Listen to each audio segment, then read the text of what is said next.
Hello' বন্ধু-বান্ধৱীসকল, মোৰ YouTube channel এছ.কে. তানবীৰ ষ্টুডিঅ'লৈ সকলোলৈ স্বাগতম জনাইছোঁ। আপোনালোকৰ মাজলৈ লৈ আনিছোঁ নতুন এটা অন্য ভিডিঅ'লৈ। আহক সকলোৱে মিলিজুলি ভিডিঅ'টো অলপো স্কিপ নকৰাকৈ ভিডিঅ'টো সম্পূৰ্ণকৈ চাওঁ। আৰু যিসকল বন্ধু-বান্ধৱীয়ে মোৰ চেনেলটো এতিয়ালৈকে ছাবস্ক্ৰাইব কৰি দিয়া নাই, এতিয়া ছাবস্ক্ৰাইব কৰি দিয়ক। আৰু সকলো ধৰণৰ জব আপডেট পাবলৈ হ'লে কেৱল মোৰ চেনেলটোৰ লগতেই থাকক। Assam police constable post driver পোষ্টৰ যিখিনি পোষ্ট আছিল 605,44টা পোষ্ট আছিলে ড্ৰাইভাৰ পোষ্টৰ। ইয়াৰে স্কিল টেষ্টৰ ৰিজাল্টটো কালি ঘোষণা কৰিব। 29 মাৰ্চ 2025 চনৰ 29 মাৰ্চ আজি নটিছটো আহিছে। আৰু কালি 30 মাৰ্চ 2025 চনৰ 30 মাৰ্চ দিনৰ 11 বজাত ৰিজাল্টটো ঘোষণা কৰিব। স্কিল ড্ৰাইভাৰ টেষ্টৰ স্কিল টেষ্টটো ৰিজাল্টটো ঘোষণা কৰিব।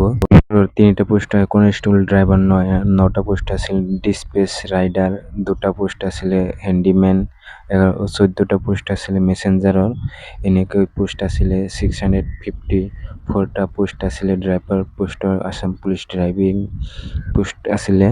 2025 চনৰ 30 মাৰ্চৰ দিনৰ 11 বজাত ৰিজাল্টটো ঘোষণা কৰিব।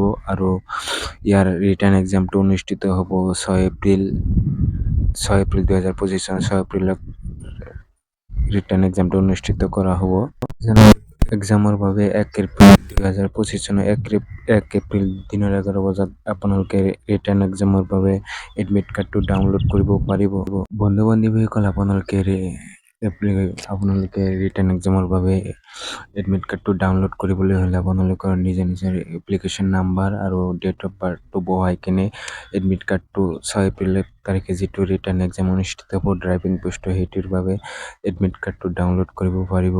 ভিডিঅ'খিনিত ইমানখিনি আছিল। এইটো ভিডিঅ'ত কতো যদি কিবা ভুল হৈছে এইটো কমেণ্টৰ মাজেদি জনাই দিব। নেক্সট ভিডিঅ'টোত ইয়াৰ শুধৰণি কৰা হ'ব। সকলোলৈ ধন্যবাদ।